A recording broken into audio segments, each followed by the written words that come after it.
guys, okay, so today I'm going to be sharing with you a exciting video, well, I'm excited for it anyway, and it is finally my advice and opinion on going to university or college. I know a lot of people in the UK have just gone back to school, so if you have, then I hope that your first week back was really good and you're enjoying yourselves, especially if you are going into secondary school or you have started college and university. But don't worry, all of us are going to go through it, all of us will go through it at one point, so you're not on your own. As you all know, I have finished university now, and I thought it would be good to share with some of you who are freshers my experiences and what to expect and that kind of thing. So I split this video up into 6 parts. Today's will cover 3. Yes, 3. They're kind of university shorts, so they all begin with S. If you enjoy this video, remember to give it a thumbs up at the end. All previous videos will be in the down bar if you've missed them. And again, if you missed the update, then go and check out my August favourite, because I talked about things that have changed in my life, so this is probably why this video is late. But without further ado, I'm going to start and tell you about my university experience. I thought this would be kind of a important one to discuss because it's going to happen to you at some point, I think, in your university 3 or 4 years. So I shared with people throughout my university course. I went into student accommodation in my first year. I shared a house with 2 other people in my second year, and then I shared a flat with 3 people in my third year. So I was constantly sharing with people throughout my course. And the experience is really good. I think it helps you to kind of build up your own skills, your confidence. It helps you to communicate with people even when you don't want to communicate with them. So I think the first thing you have to be aware of when you're sharing is that you have to be prepared to compromise. So I'm sure that you all know that we're not all the same kinds of people, and some people have different habits and morals and that kind of thing to you, and you have to realise that and try and find a way to meet them halfway. Don't compromise like yourself, know who you are, but just know that some things it's just better just not to have an argument about it. Realise that everyone is growing up, you're all becoming adults. Be the bigger person and be mature about something. Try and judge the situation, I'd say.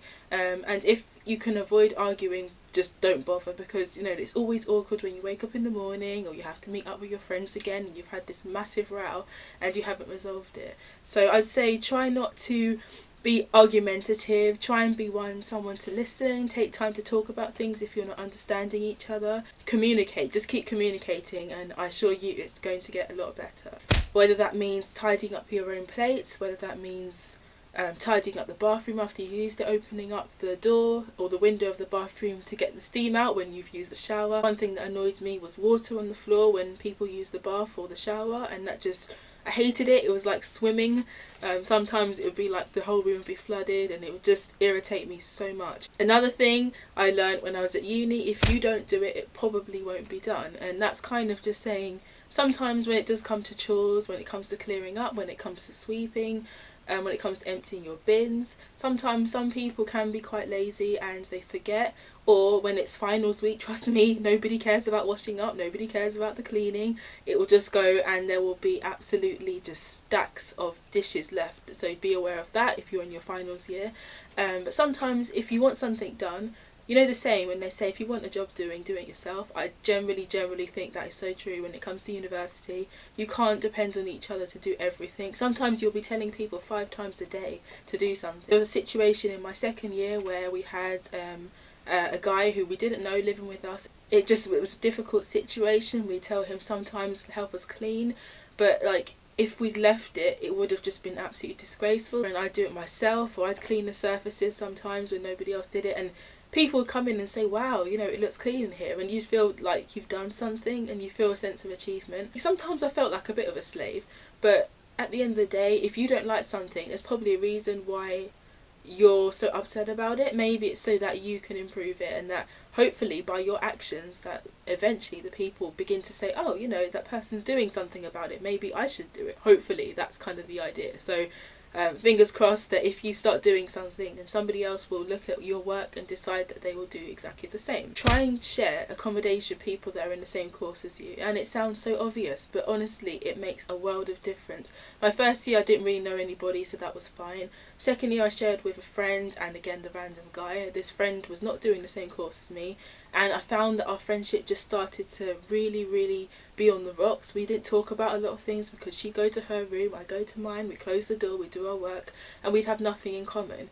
I shared with her again in the final year. Obviously I didn't really learn, and I shared with people on the same course as her as well, and they were her friends. They were a really nice bunch of people, but honestly there would be times where they'd be studying in the kitchen, at a table, chatting and laughing about their course, and I'd come in to cook dinner or do lunch, and it just felt so isolating. And I'd do my work, I'd do my like dinner and stuff, and I'd go back to my room, and they'd always invite me, come and sit down with us, but it felt awkward because I didn't know what they were talking about.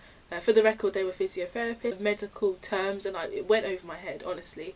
It was so difficult to really just get a conversation about something else because they were just so focused on placements and doing work. And you all know you cannot get away with studying when it comes to university or college or any institution. Obviously you're there to do the work, so just remember that studying, you're going to do it at some point. Just don't think you're going to go to uni and have all the partying and then you don't have to do any work. Trust me, you'll have to do some studying. Try and study in good light.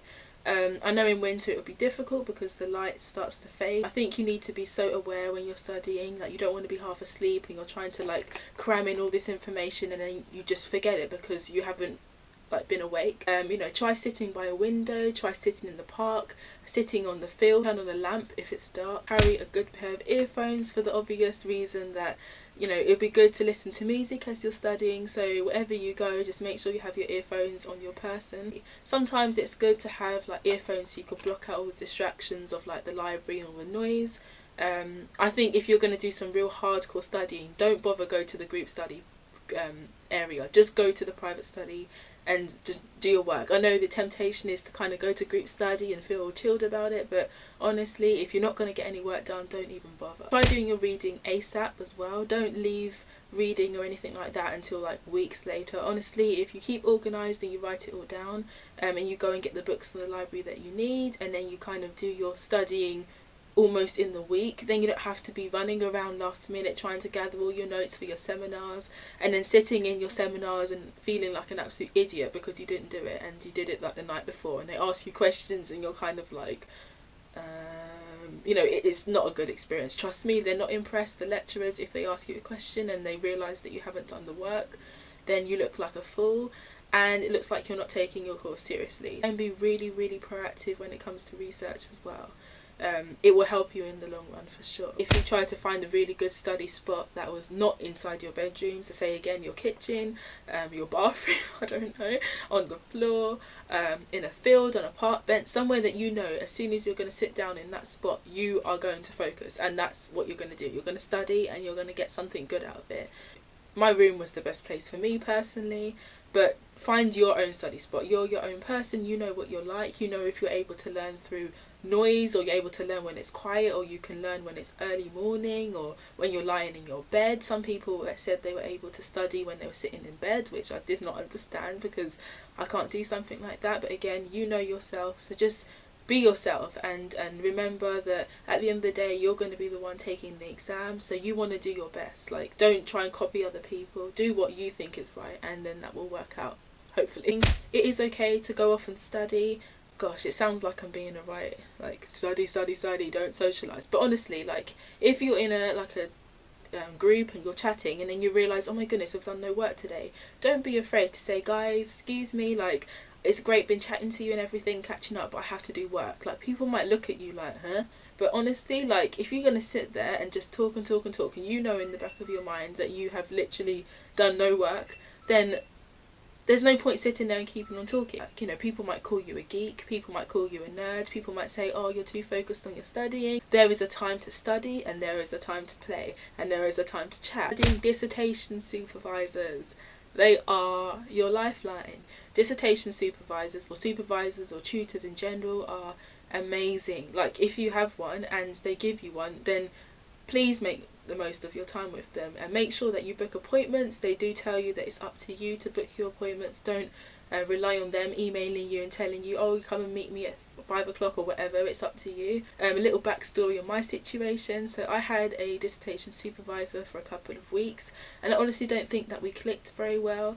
He wasn't really getting my sort of dissertation. He kind of said, yeah, it's fine, whatever, do this, do that, and it didn't really help me very much.